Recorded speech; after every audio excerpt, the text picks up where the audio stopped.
तीन जिंदगियों को ख़त्म करने के पीछे जिस आदमी का हाथ था, वो आदमी अब पुलिस के गिरफ्त में है। तो मेरे को शक लगा किसी और के साथ, तो इसको पूछा भी कि तुम ऐसा क्या कर रहे हो। तो ये स्थल पर ही विवाद हुआ और वहां पर इसने बेल्ट से इसका गला घोट दिया। ज़्यादा मैं भी पी लिया था, इंग्लिश दारू जो भी। जिसकी 6 साल की उम्र थी, उसे मारने से पहले उसके दिमाग में एक ख्याल आता है कि ये अकेला है, रो रहा है, ये क्या करेगा। फिर इसके बाद इसका बेटी को फ़ोन किया सर कि मम्मी तो सब पी हुई है, तो मम्मी को लेने आ जाओ। बेचारी आ गई। और खुद को भी उसने जहर खा कर मारने की कोशिश की थी। नशा और शक, ये दोनों वजह किसी को हमेशा के लिए ख़त्म कर देने के लिए काफ़ी है। और ऐसी ही खबर, इसी 2 कारणों की वजह से हमने खबर आपको सुनाई थी, जिसमें एक व्यक्ति ने 3 जिंदगियों को ख़त्म कर दिया था। और ये पूरा मामला छत्तीसगढ़ के जसपुर ज़िले का था। क्या है पूरा मामला, आपको विस्तार से समझाते हैं। और इस मामले में एक बड़ा अपडेट आया है। बड़ा अपडेट ये आया है कि 3 जिंदगियों को ख़त्म करने के पीछे जिस आदमी का हाथ था, वो आदमी अब पुलिस के गिरफ्त में है। आइए आपको बताते हैं कि पूरा मामला क्या था। दरअसल 22 तारीख को प्रमोद गिद्दी नाम का एक व्यक्ति अपने गांव में जाकर सबको ये बताने लगता है नशे की हालत में कि मैंने 3 लोगों को मार दिया है और उतियल नदी के किनारे जाकर उन्हें दफना दिया है। दरअसल ये पूरा मामला जो है तपकरा थाना क्षेत्र के अंतर्गत का है। और जो प्रमोद गिद्दी नाम का जो व्यक्ति है, जिसने 3 जिंदगियों को ख़त्म किया था, वो साजबहार ग्राम में रहने वाला था। जिन 3 जिंदगियों को उसने ख़त्म किया था, उसमें एक महिला थी और उस महिला के 2 बच्चे थे। उस महिला का नाम था सुभद्रा बाई। बताया जा रहा है कि प्रमोद गिद्दी सुभद्रा बाई के साथ 2 साल से प्रेम संबंध में था। सुभद्रा बाई जो है, सुभद्रा बाई का जो पति है वो पहले ख़त्म हो चुका था। सुभद्रा बाई जो है वो विधवा थी, अपने 2 बच्चों के साथ रह रही थी और 2 साल से प्रमोद गिद्दी के साथ उसका प्रेम प्रसंग चल रहा था। इस पूरे मामले को लेकर हमने एक डिटेल वीडियो कल बनाई थी और आपने वो डिटेल वीडियो देखा भी था। उसमें प्रमोद गिद्दी उन तीनों को मारने के बाद जाके गांव वालों को बताता है नशे की हालत में कि मैंने 3 लोगों को मार दिया है। जिसके बाद गांव वाले जो है वो जाकर पुलिस को शिकायत करते हैं। प्रमोद नाम का जो व्यक्ति है वो आता है और आने के बाद इस तरह से चिल्ला चिल्ला कर कह रहा था। जिसके बाद पुलिस जो है उतियल नदी के किनारे जाती है और जांच पड़ताल करती है। जिसके बाद उतियल नदी के पास एक जो जंगल है, वहाँ पर सुभद्रा बाई का जो शव है वहाँ से मिलता है और उसके जो दोनों बच्चे हैं उसका शव नदी किनारे जो रेत होता है उसके अंदर उन दोनों को वो दफना दिया था। जिसके बाद पुलिस जांच पड़ताल करती है और तीनों शव को बरामद कर पोस्टमार्टम के लिए भेज देती है। जब इसके पीछे का जो आरोपी है प्रमोद गिद्दी, पुलिस जब उसकी पतासाजी करती है तो पता चलता है कि प्रमोद गिद्दी जो है वहाँ से फरार हो चुका है। पुलिस को यह शक होता है कि क्या वो कहीं राज छोड़ के तो नहीं भागने की तैयारी में है, जिसको लेकर वहाँ की जो पुलिस, स्थानीय पुलिस, वो एक टीम अपने साइबर की जो टीम है वो राज्य बॉर्डर तक भेजती है। जिसके बाद प्रमोद गिद्दी जो है पकड़ में आ जाता है और जब उससे पूछताछ की जाती है कि उसे तू क्यों मारा, मारने की क्या वजह थी, तो वो वीडियो के सामने उसने बयान दिया है। और साथ ही जो वहाँ के एसएसपी है शशि मोहन ने इस पूरे मामले को लेकर एक विवरण दिया है और वो भी आप बाइट के माध्यम से सुनिए। क्यों मार दिए थे महिला को, कौन थे?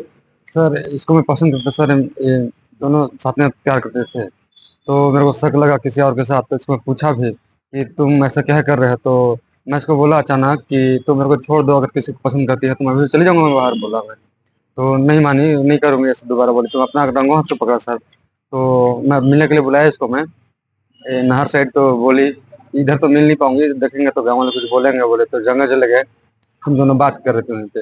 तो वहीं पे थोड़ा सा ज़्यादा मैं भी पी लिया था, इंग्लिश दारू जो भी। तो वहीं पे सर थोड़ा सा हो गया हम लोग के साथ में बीच में लड़ाई झगड़ा। फिर गुस्सा में मैं भी इसको मार दिया सर, बेल्ट लगा दबा के। कैसे मारे?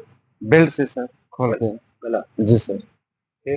फिर ऐसे ही छोड़ दिया, थोड़ा सा ढक दिया पट्टी सबको, बस ऐसे ही। फिर इसके बाद इसका बेटी को फ़ोन किया सर कि मम्मी तो सब पी हुई है, तो मम्मी को लेने आ जाओ, मैं तो अकेला नहीं पाऊंगा, मैं भी माता हूँ, मैं बोला। तो बेचारी आ गई। फिर इसको भी सर वैसे ही नदी के पास ऐसे ही थोड़ा सा गला दब घुट के थोड़ा सा ऐसे ही बालों में थोड़ा सा गड्ढा खोद के थोड़ा सा फैल कर दिया इसे।